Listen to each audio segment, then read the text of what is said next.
So here's the thing. We thought LeBron had a good relationship with his former Cavs GM, David Griffin, but probably not anymore. Griffin told Sports Illustrated that he was miserable working with LeBron in Cleveland. He added, quote, literally the moment we won the championship, I knew I was going to leave. There was no way I was going to stay for any amount of money. Griffin also said about LeBron, quote, I don't think he's the same animal anymore about winning.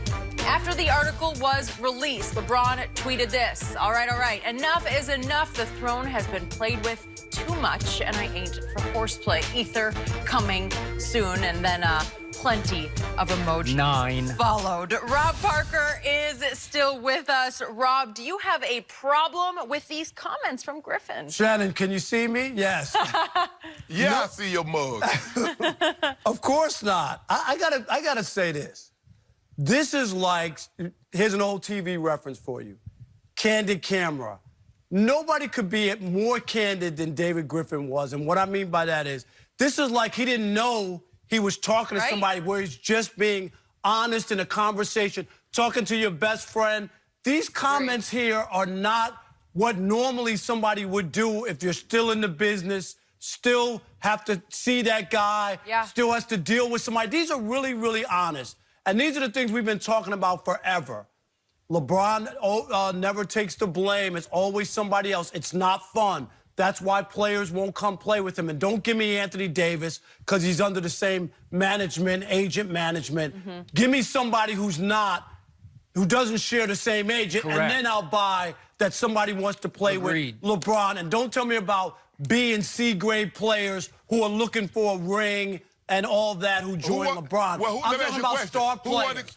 Who wanted to go play? Who wanted to go play with Kawhi? Did KD want to go? Did Kyrie or Jimmy Butler? You mean the guy who just won a championship with no first round, with no lottery picks? That guy? No.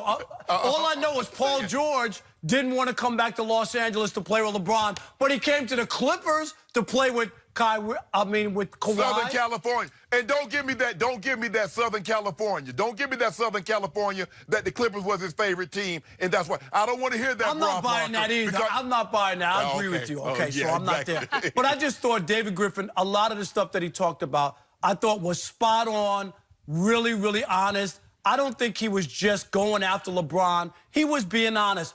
To use the word miserable, he could say, it was tough to work with LeBron. LeBron wouldn't commit to the organization. He's asking us to make moves for 2 and 3 years down the road, and he's only committed to 1.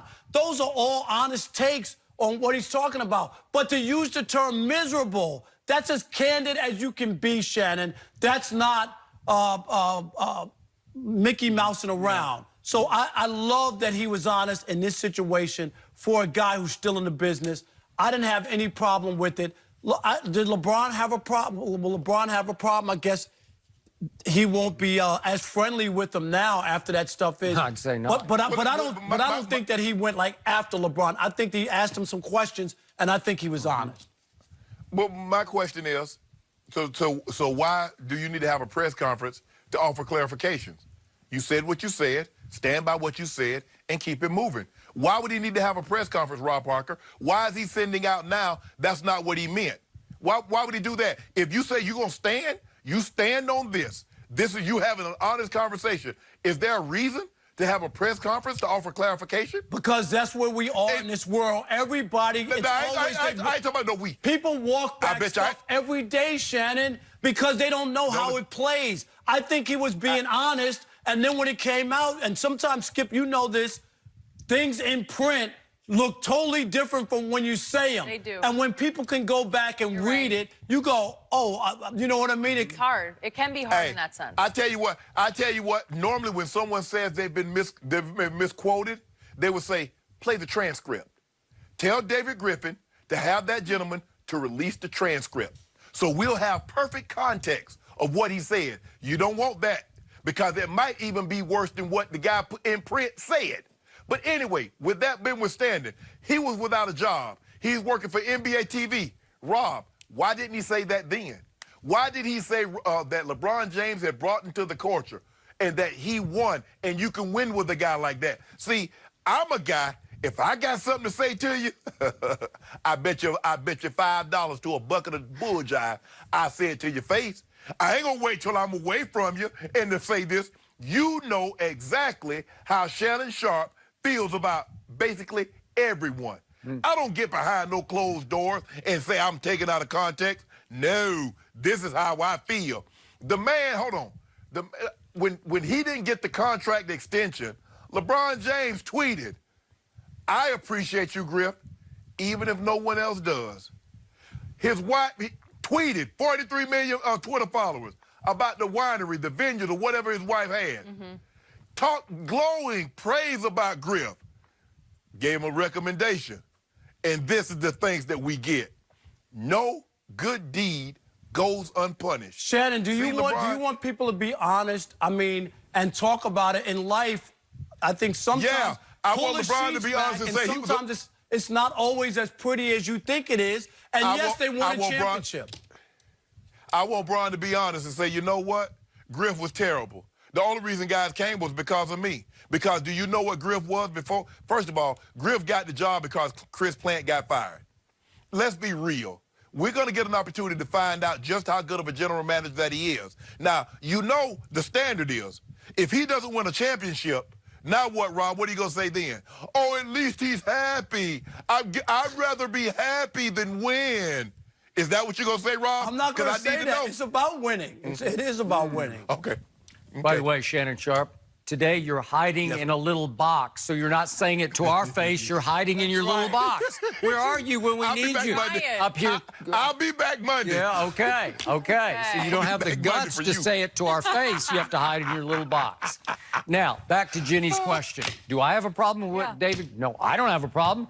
I've been saying the same things for years on television that he said in this article. I co-sign on all the points he made. LeBron wants all the credit, none of the blame, zero part of the blame. And again, has LeBron lost his zest for winning? Is he the winning animal he used to be in Cleveland before they broke through and got lucky and Draymond got suspended and they came from 3-1 down to win that championship for Cleveland? Nope, he's not been the same since then to me. But again, David said it. And where I'm going to have a huge problem is if he has a big press conference and says, I didn't say that, I didn't say that, and I didn't say that. Or that's out of context, which I never quite understand because these quotes just stand alone. I know. What context do you need? That he was miserable, it's hard. right? Okay. That word does a lot.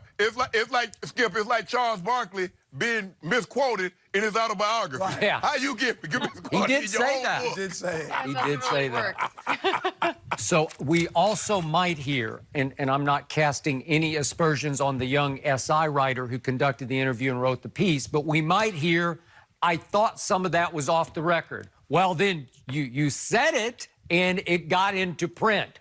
Whose fault is that? The one thing I always loved about Jerry Jones, we spoke of in our last topic, was I did 3 books that heavily involved Jerry Jones. I spent literally hundreds of hours hanging out with him, just interviewing him. Sure. Sometimes I was taking notes, sometimes I was taping, and sometimes we were just talking. Jerry made it clear to me, whatever comes out of his mouth is quotable. Like nothing is off the record. I'll just talk. Well, you got to respect that. And David Griffin, I think, is not a good talker. I think he's a great interview. And when he gets wound up and gets rolling, maybe he thought some of it was just in idle conversation with the writer that he was... But you're talking to a writer. You know what I mean. You've been there 1,000 times. It's a hard position to be in. Okay, there you go. But the things that he talked about... Go ahead, Shannon. I'm sorry. Go ahead. No, but Skip, he better not say he thought he was being off the record because then... context does not matter. Nope. Because you thought you was off the record. That's why you're saying you're trying to add context after the fact. Yep. And you're not going to be able to do that. You're better off not having a press conference and just leaving it as it stands. There you go. But the stuff that he talked about, and this is LeBron, every time he loses, he doesn't have help. How can you expect him to win? No matter what they brought along, he doesn't have help. The other part, the Hollywood part, and LeBron said it himself. When he won the championship, remember on the tape, he said, that's when I became the GOAT. He basically said he was done, like that was his crowning moment. And when he came here, Skip, on this very show, what did I say? I said he came to L.A. to be Meryl Streep. He came here for the Hollywood part of it. It wasn't about basketball. But no, because, Shannon, this is the first time he came without a team in place. You remember, this was not LeBron. LeBron has never done that. Let me ask you a question, Rob. David Griffin said he's a different animal. He doesn't have the same. But when they traded Kyrie and David Griffin was no longer the general manager, can you tell the people where LeBron James ended up at, Rob Parker? What do you mean, where'd he end up? What, in the finals? Oh, in the finals. Yeah, but he's not that same animal. In the easy Eastern Conference, where LeBron had a cakewalk every year. Come on, Shannon. He came out to the West, and what happened? You see they what couldn't you do. even make the playoffs. You see what you do? You see what you do, Rob? He goes, it's the easy conference. Now, he didn't demand that the Lakers go get a second superstar like Kawhi did. I have not heard Rob Parker say one thing about Kawhi demanding a second superstar. I have not heard Rob Parker say one thing about Paul George demanding a trade just like AD did with 2 years left on his contract. But you see what you did there, Rob Parker? I'm starting to see. You're starting to let that old Skip, you've been around Skip so long, you're starting to rub off on him. You're starting to look just like it. Everything that LeBron does, yeah, y'all look alike. Look alike, yeah. Really? Yeah, I know it is. I don't everything that. Everything that LeBron says or does is bad. But so when someone else does the exact same thing, Rob Parker, can you tell me the difference between what Kawhi did, telling the Clippers I need a second superstar in order for me to come, or Paul George going to Sam Presti saying I need you to trade me with 2 years left on my contract? Can you tell me the difference? And I say, you know what, Rob, you're right. I get the old part about the adding another star, and nobody said LeBron shouldn't get. And that was the plan, is that he was going to add another star to come with him. So that's nobody's against that. But what LeBron tries to do is stack the deck. He wanted Kawhi Leonard as well. He wanted 3 guys. That's what he did in Miami. He always wants the deck stacked. And he's the one who's created the imbalance in the NBA. The duos are great, Shannon. Was the deck stacked in Golden State? Was the deck stacked in Boston? Yes, LeBron started it.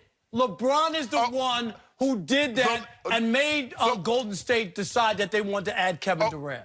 So let me ask you a question. So Larry Bird, Kevin McHale, Robert Parrish, and Dennis Johnson, that's not a stacked deck.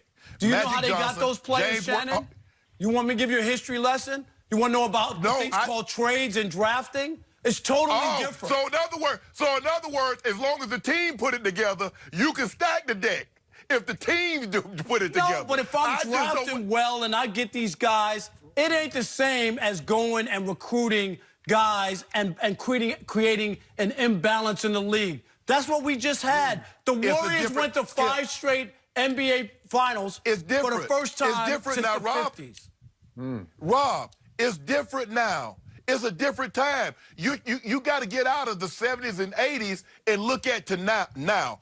Guys are moving now. The likelihood of you seeing a Kobe Bryant, and I gave Skip a stat yesterday.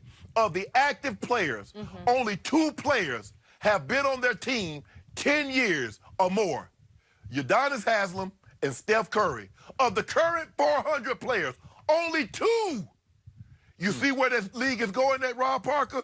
Yes, it's not the same. I know it's not the same, but LeBron has had a big influence on a lot of people whenever you're that best guy. If LeBron never would have left Cleveland the first time, I'm telling you, KD would still be in OKC. A lot of these players, when you look at LeBron and see what he was able to do and say, okay, then these guys started to follow the leader.